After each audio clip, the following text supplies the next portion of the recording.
میرا یہ ہے کہ میں ایک کمپنی میں جاب کرتا ہوں اور ہمارا کام سیلز سے ہے. کمپنی کے پاس جو اسٹاک ہوتا ہے وہ کمپنی کے ویئر ہاؤس میں رکھا ہوتا ہے, تو اس کو اگر ہم مارکیٹ میں جا کے سیل کرتے ہیں یا ڈسٹریبیوٹرز میں سیل کرتے ہیں تو ہماری ملک میں نہیں آتی یہ چیز. پہلے ہم پیمنٹ کروا دیتے ہیں, اس کے بعد وہ اسٹاک ہمیں ملتا ہے. اور کئی مرتبہ یہ آرڈر بھی چینج ہو جاتا ہے کہ جو اسٹاک ڈسٹریبیوٹر مانگ رہا ہوتا ہے اس کے بجائے کچھ اور اسٹاک آ جاتا ہے. تو آیا ایسا لین دین کرنا شرعاً اس کی رہنمائی فرما دیں گے؟ دیکھیں اصل میں کمپنی کا جب آپ مال بیچ رہے ہیں تو آپ کمپنی کے نمائندہ ہیں نا. ڈسٹریبیوٹر کو آپ جو ہے وہ دے رہے ہیں, آپ کمپنی کے جو ہے وہ امپلائی ہیں اور کمپنی کی جانب سے جو ہے وہ آپ بیچ رہے ہیں. تو آپ کی ملکیت میں یا قبضے میں آنا ضروری نہیں ہے, کمپنی کی ملکیت یا قبضے میں آنا ضروری ہے.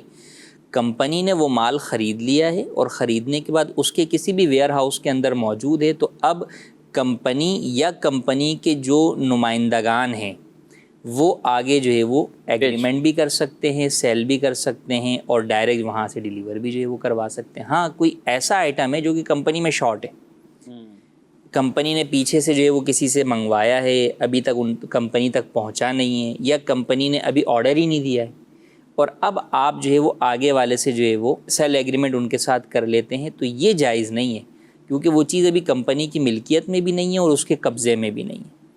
ہاں کمپنی کی ملکیت اور قبضے میں ہے, جو بیچ کے اندر آرڈر لینے والا شخص ہے اس کی ملکیت میں نہیں ہے تو کوئی مسئلہ نہیں ہے, کیونکہ آرڈر لینے والے کی ملکیت میں ہونا ضروری نہیں ہے, نہ اس کے قبضے میں لینا ضروری ہے.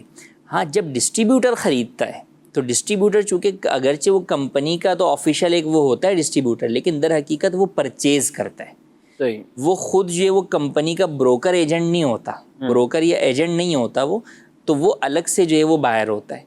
تو اس نے اگر کمپنی کو کوئی آرڈر لکھوایا ہے اور ابھی تک کمپنی نے اس کی شاپ پہ یا اس کے ویئر ہاؤس پہ یا گودام پہ ڈیلیور نہیں کیا, تو ڈسٹریبیوٹر آگے کسی اور شخص سے جو ہے وہ سیل ایگریمنٹ نہیں کر سکتا. صحیح, یعنی ان چیزوں کا تو ان کو بھی خیال رکھنا ہوگا. جی, ڈسٹریبیوٹر کو بھی اس اعتبار سے خیال رکھنا ضروری ہوگا. جب بعض اوقات ایسا ہوتا ہے کہ کمپنی کی ہی کچھ چیزیں ہوتی ہیں اور وہ کمپنی ہی بیچنا چاہ رہی ہوتی ہے, تو اب یہ کمپنی کی جو چیزیں ہیں تو یہ ملازم جس کی ذمہ داری ہے کہ اس کو کمپنی کی چیزیں باہر بیچنی ہے, تو یہ یا تو خود رکھ لیتا ہے, تو اس کے لیے کیا اس کو مالکان سے خود ایگریمنٹ کو کرنا ہوگا یا ان سے اجازت لینی ہوگی یا خریدنا ہوگا؟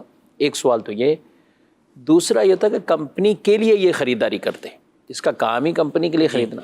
اب یہ کیا کرتے ہیں کہ باہر جاتے ہیں, کمپنی جو کہ پیمنٹ 1 مہینے بعد کرتی, ایک نظام چل رہا ہوتا ہے, تو وہ چیز 25,000 روپے کی اس نے 1 مہینے کے بعد ملے گی, لیکن کیش میں اس نے 22,000 کے لیے 21,000 کے لیے 4,000 خود بچت کر کے کمپنی کو دیں.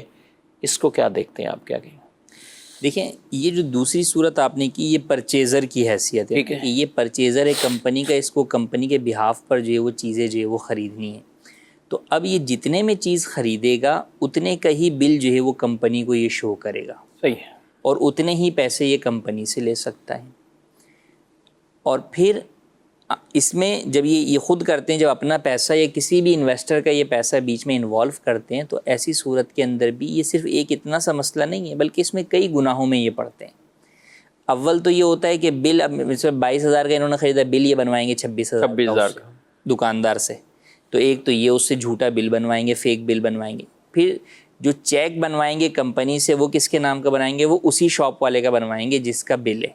کیونکہ اس کی انویسٹمنٹ تو نہیں ہے, انویسٹمنٹ تو کسی اور شخص کی, اور کمپنی کسی اور شخص کے نام کے اوپر جو ہے وہ چیک ایشو نہیں کرے گی, تو چیک جو ہے وہ بنے گا اس کے نام کا, تو یہ ایک الگ جو ہے وہ جھوٹ بنے گا. تو یوں کئی جھوٹ اور کئی جو ہے وہ گناہوں کا مجموعہ جو ہے وہ یہ صورت ہوتی ہے. تو اس کی ہرگز اجازت نہیں ہے, سوائے یہ کہ کمپنی سے آپ پوچھ لیں کہ بھئی ٹھیک ہے میں جو ہے وہ آپ کو یہ مال پرووائڈ کر دیتا ہوں اور اس کا جو بھی ہوگا آپ ڈائریکٹ مجھ سے کمپنی خرید لیں. کمپنی اگر اس بات پہ راضی ہو جائے کہ بھئی ٹھیک ہے آپ جو ہے وہ کہیں سے بھی لا کر دیں, ہمارا جو ریٹ ہے وہ کوٹیشن کے مطابق وہ اس کے مطابق ہوگا, تو ہم آپ سے بھی خرید لیں گے, اپنے امپلائی سے بھی خرید لیں گے, تو ٹھیک ہے. لیکن عام طور پر ایسا ہوتا نہیں. وجہ یہ ہے کہ کوالٹی کے اعتبار سے جو اپروو کرنے والا تو وہ یہی پرچیزر ہوتا ہے. اگر یہ خود ہی جو ہے وہ بیچنے والا بن جائے گا تو انڈرسٹوڈ سی بات ہے یہ جو ہے وہ کوالٹی کے اندر کمپرومائز کرے گا, نمبر 1. نمبر 2 یہ کہ جب یہ خود ہی بیچنے والا ہوگا اور خود ہی جو ہے وہ اوکے کرنے والا ہے, تو اگر کسی جگہ سے کم کوٹیشن بھی آئے گی تو یہ اس کوٹیشن کو دبا دے گا اور اپنی کوٹیشن کو اپروو کرے گا. تو یہاں جو ہے وہ یہ بددیانتی کے اندر جو ہے وہ مبتلا ہوگا. تو اس لیے کمپنیز جو ہے وہ ایسا نہیں کرتی. تو جو لوگ بھی اس طریقے سے کرتے ہیں وہ یہ چھپ چھپا کے کر رہے ہوتے ہیں اور مالکان سے اس بات کو چھپا کر ہی کر رہے ہوتے ہیں. بس اوقات ہوتا ہے ان کے ذہنوں میں یہ ہوتا ہے کہ بھائی ہمارے اوپر والوں کو تو پتہ ہے, تو وہ اوپر والے تو بس اوقات اس کام کے اندر خود ہی جو ہے وہ شامل ہوتے ہیں, ان کی شیئر ہوتی ہے یا ان کا کمیشن ہوتا ہے. تو ان کے کہنے کا اعتبار نہیں ہے, اصل جو کمپنی کے آنرز ہیں ان کی طرف سے یا کمپنی کے رولز اینڈ ریگولیشنز کے مطابق جو ہے وہ پراپر جو ہے وہ چیز اس طریقے سے الاؤ ہو, اور اس میں جو بعد میں بلنگ ہے, چیک بننا ہے, وہ تمام چیزیں بھی ایکچوئل کے مطابق ہوں, اس کے اندر بھی کوئی فیک جو ہے وہ ڈاکومنٹیشن نہ ہو, تو پھر کسی صورت میں جا کے اجازت ہوگی. لیکن عام طور پہ جو پرچیزر اس طرح معاملات کرتے ہیں وہ جائز نہیں ہے.